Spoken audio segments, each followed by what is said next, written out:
Welcome to Bible Shorts, episode 15. Dad's favorite has a dream. Well, remember in episode 14, we learned how Jacob and his family made their way back to the land of Canaan. And Jacob patched things up with his brother Esau and got a new nickname on the way. He's sometimes now called Israel, though we mostly call him Jacob. Now, what happens next? Well, some years go by, and one thing that happens is that Rachel, remember Jacob's favorite wife, the mother of Joseph, she gives birth to another child, a boy, that they end up calling Benjamin. But the sad thing is, she apparently dies in childbirth.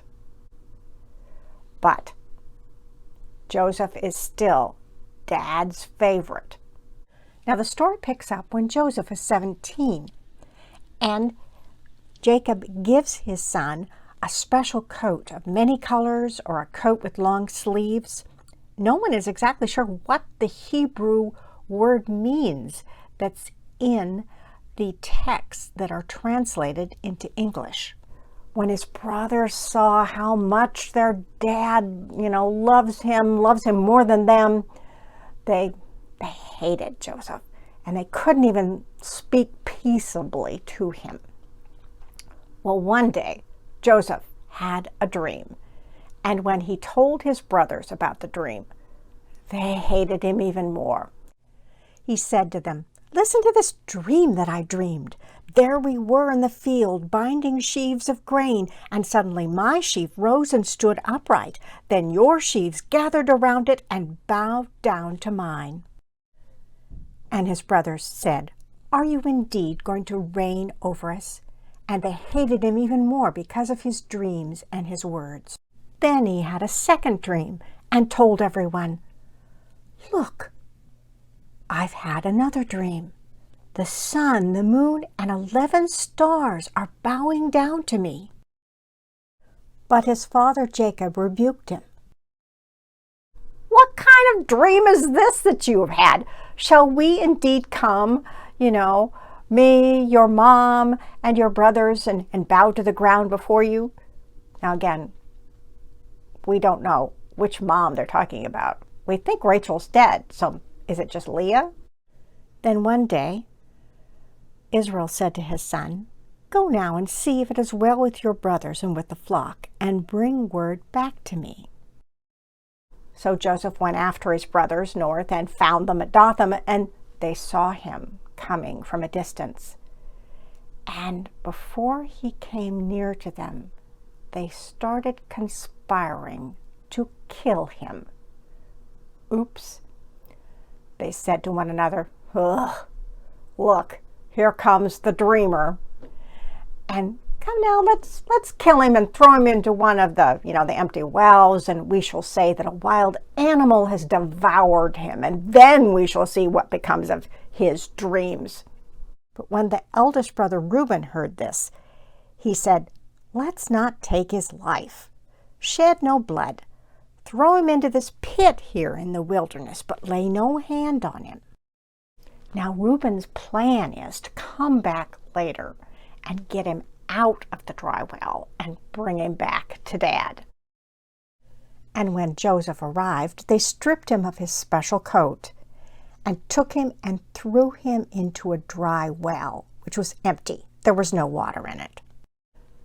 Now, here the story gets a little confused. There's like two versions of what's going on. Remember that Reuben plans to come back to save Joseph. But now we run into the other version, in which Judah is the hero. The brothers notice a caravan of Ishmaelite traders heading down to Egypt, and Judah suggests selling Joseph to the traders rather than killing him. The Reuben version has Midianite traders coming by and pulling Joseph out of the pit. So they combined the two stories and say Midianite traders pull Joseph out, and then the Midianites sell Joseph to the Ishmaelites, who take him to Egypt.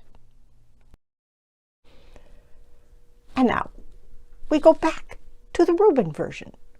Reuben comes back to save Joseph and freaks out because Joseph is gone. And he has no idea what has happened to him. He turns to his brothers and says, "What are we going to do?" So they take Joseph's robe, slaughter a goat, and dip the robe in his blood. Then they take it to their father and they say, "This we have found. See now whether it's your son's robe or not." And Jacob recognizes it. "It is my son's coat.